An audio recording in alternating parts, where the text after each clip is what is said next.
Princess Warrior earned a shot at the Breeders Cup Juvenile Fillies with her second to Heavenly Love in Keeneland's Grade 1 Darley Alcibiades in her second race, in a set that has surprised Evan Trommer, who owns the 2-year-old filly with sons Matt and Drew.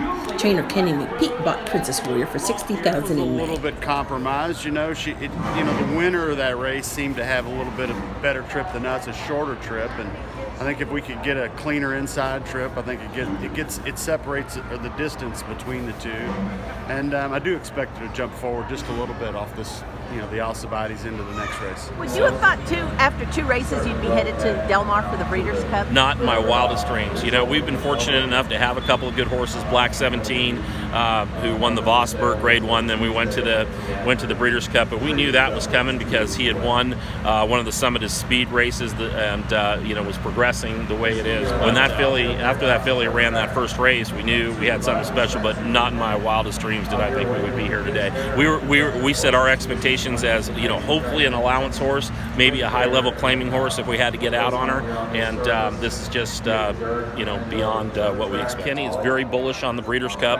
I was a little bit more conservative on it, and I said, I'm fine staying home and waiting for the goldenrod, and just making sure we're in good position. But Kenny is very bullish on taking her out there from the get-go, and I said, okay, got to make sure she's training well, want to see that she works well, and he knew there was no pressure on him to do that, to take her out there. But the fact that he wants to go out there, that gives us even more confidence that she is a special filly, and that we've got a competitive shot.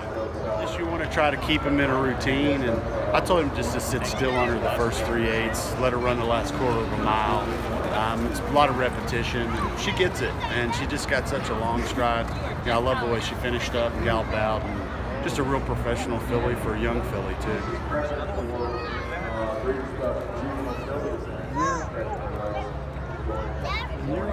I think she fits in well. I mean, we did the numbers on the race, and it looks like there's not a lot of separation between the group. But of course, you got East Coast and you got West Coast and everything in between. So every year you line them up, but this is the kind of filly we brought before, similar type fillies, and this filly's spot on for this race. First race 2 turns was pretty amazing.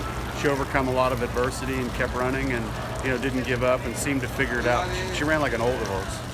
Kind of got lucky that the market didn't spot her, and I wasn't really sure in the first race, to be honest with you. I mentioned him, well, if she didn't run good here, we'll run her for maiden 50, and of course she jumped right on in. But good horses do that, and you don't really know till you line them up.